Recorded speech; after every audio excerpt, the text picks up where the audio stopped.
flat and there's not any slopes that are connecting to it, that's not this spot. This is not an example of that. I'm just kind of talking out loud right now. But if you can find an area that's extremely pretty flat and don't have any sloped areas connecting to it, and there's no hardwood trees or desirable trees that are competing for resources, that's a good spot to leave a lot of juniper. Maybe thin it out a little bit, but still leave a lot, because it's going to build the soil there, and you're not going to tend to have a lot of erosion risk. If there's no sloped area and there's no major water flow that can build up and generate a lot of velocity and sheet flow through there and create rills and pedestals and all that, you're probably okay to leave that pretty thick in juniper and let it build the soil. Let it get really organic and all that. Just lightly thin it out just to get a little more sunlight in there, but keep a lot of that juniper. Okay, I don't really have an area like that per se to show right now in this video, but just keep that in mind.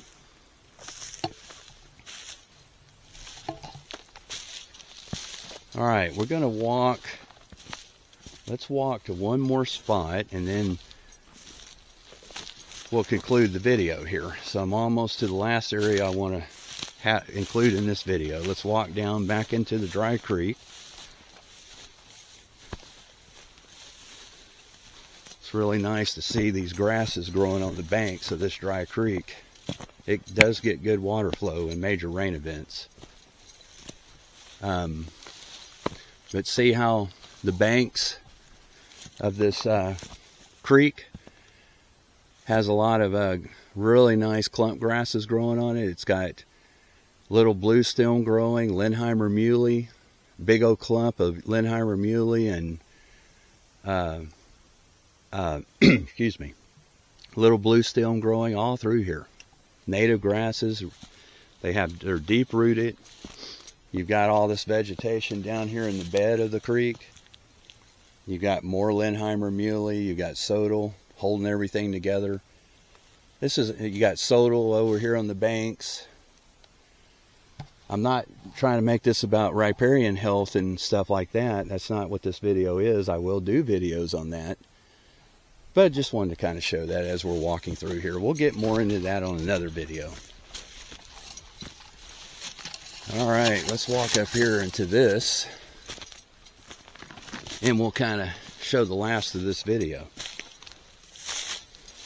So I came over here and was trying to do some things. Basically was just thinning out around these big live oaks. They're really pretty over here. There's 2 or 3 of them.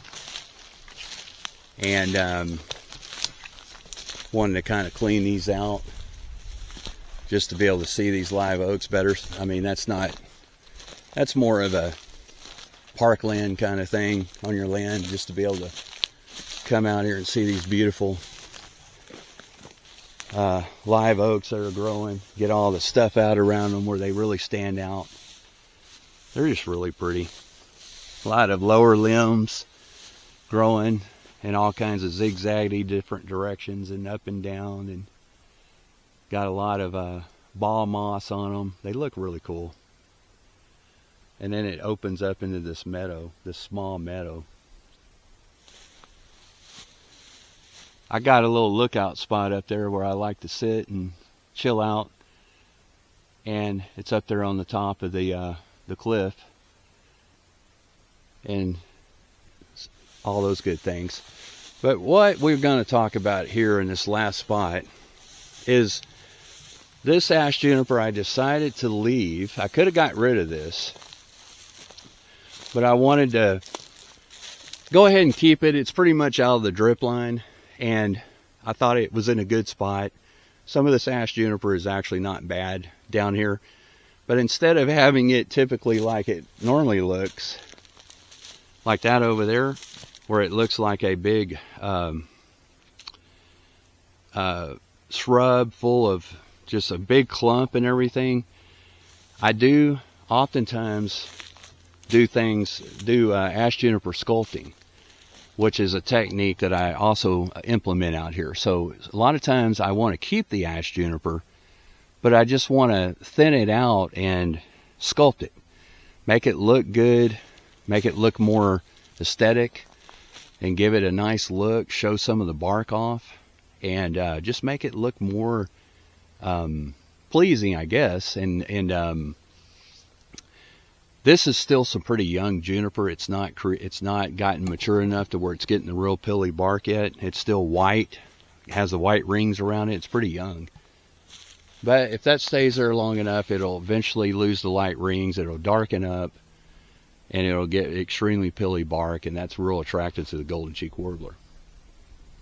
And a lot of times I thin out juniper in areas where there's definitely golden cheek warbler, and which they like these canyon systems. They like in these ravines and these deep canyons and all that. That's their favorite habitat. They like it to be a mosaic of ash juniper and hardwoods, and be these deep canyon ravines and steep box canyons and things, slot canyons and stuff like that. That's what they really like. We're not exactly in that area right now, but I do have areas like that on the ranch. We're just not there. But sometimes I do have ash juniper in those areas where the golden cheek warbler's at that I do want to keep, that is a lot more mature and it's got the pilly bark. And I don't want to get rid of it, but it's got so many lateral branches on it, on the lower part, that you can't really walk through the area. And I'll remove all that and expose the bark and cut it all the way up high where you can walk underneath them, and you're still not getting rid of it. You're thinning it out. It's allowing more sunlight down into the soil level, and allowing more water flow, which in turn generates a lot more grasses. And the great thing, getting more grasses in a particular area is good, not only in being able to act as a sponge and holding in the water and absorbing it and filtering it down into the soil where it recharges the water table.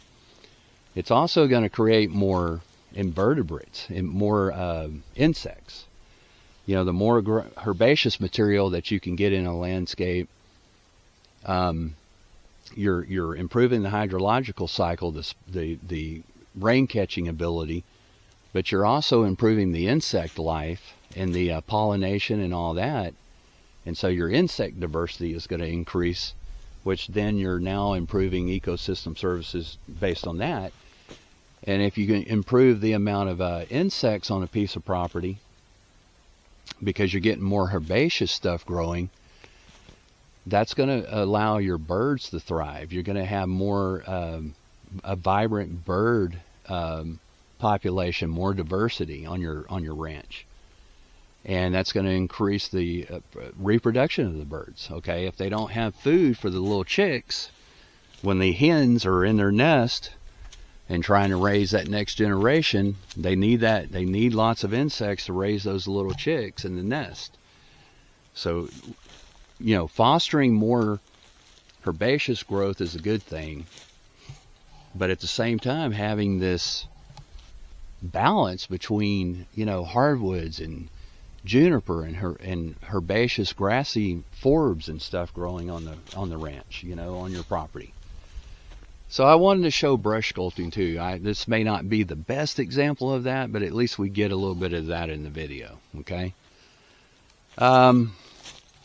So with that, let me turn around and conclude the video.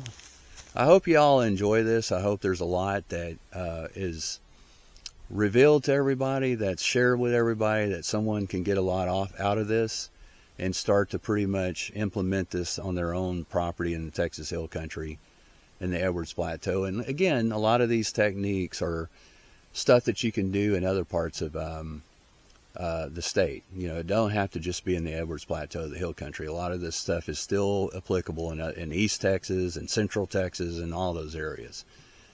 But a lot of these videos will be focused on out here on my ranch and what I'm doing, what I've learned, and what I've picked up from some of the mentors I've had and the various different books I've read on these topics, and my idea of ecosystem management and ecological restoration, habitat management, and stuff like that. So with that, have a good rest of your week, and be looking out for the next video. Thank you. Bye.